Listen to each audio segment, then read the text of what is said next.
What is up, guys? A very good morning and welcome back to another daily market outlook. It is an amazing day to see you all once again. Obviously, I'm not seeing you, but talking to you. Starting off obviously with EURUSD. EURUSD has moved back up in towards the highs, back up in towards this area of supply. At the moment, I'm keeping an eye out because of the fact that this high over here is still untouched.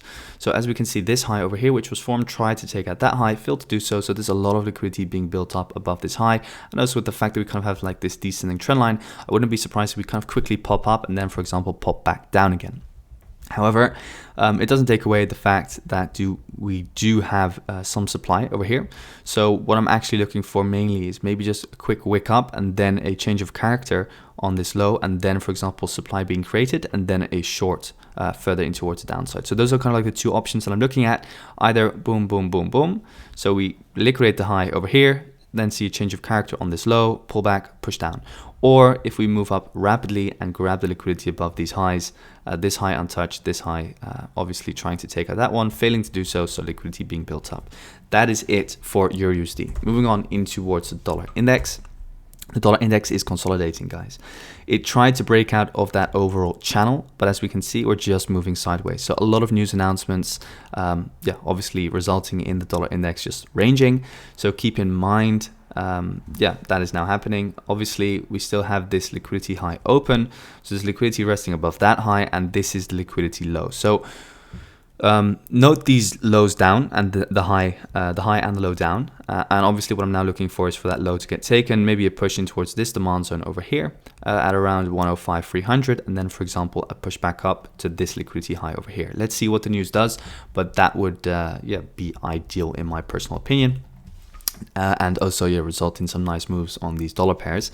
Going in towards AUDUSD, what we can then see over there is that we're playing ping pong. So we came from this demand zone, and from the demand zone, we moved back up in towards this supply zone perfectly.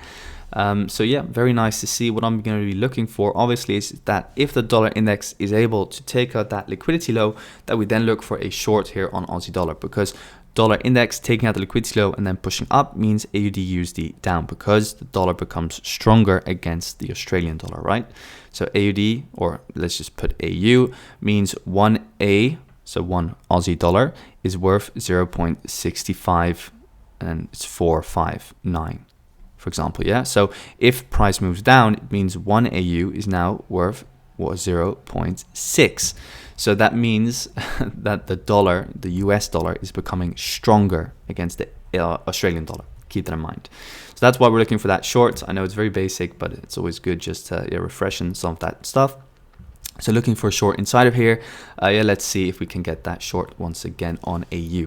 Now going onwards in towards pound dollar. Pound dollar over here is a little bit more stuck. Not as interesting in my personal opinion as AU. AU is really the main one on my radar for today. What I'm going to be looking for here on pound dollar mainly is the same as on euro dollar. Wait for this high to get taken out and then maybe look for a short. Otherwise, just really refrain from trading GU in my personal and humble opinion. Going in towards NZDUSD. So NZDUSD over here obviously came from the supply zone, pushed downwards, and broke this trend line. So pretty much the same bias as yesterday, looking for a further downside continuation. We have two supply zones, this supply zone over here and this higher supply zone. What I'm going to be looking for is mainly at the moment, this is your change of character high. So this is a change of character low. If we push down, break the change of character low, definitely look for shorts. If we push up higher, and for example, we just pull back in towards this demand zone, push up, then obviously we'll have a fractal low over here, then just look for that short. If we push in towards here, I'm going to be more aggressive and look for that 15-minute short inside of this supply zone. I'm just looking for a 4-hour short and a fractal break. So keep that in mind. That's that on the 4-hour. Now moving on in towards gold, our last pair. Gold over here, obviously broke out of this demand zone. And as we mentioned yesterday, supply created. And as we can see, supply is now holding. So definitely you could look for some short-term shorts here on gold. Keep your eyes open and you just trade with the overall momentum and order flow. Maybe keep an eye on the 1 hour. The 1 hour is not as nice for a trade, I would say, because there is demand over here. Obviously, we've already tapped in towards that demand zone over here. So what could just happen is maybe just liquidation of that low and then one more move higher. Personally, I would only look for shorts once we break this low over here. So that is it for today, guys. Very simple but effective. Thanks so much. Wish you all a fantastic day and see you soon. Thanks.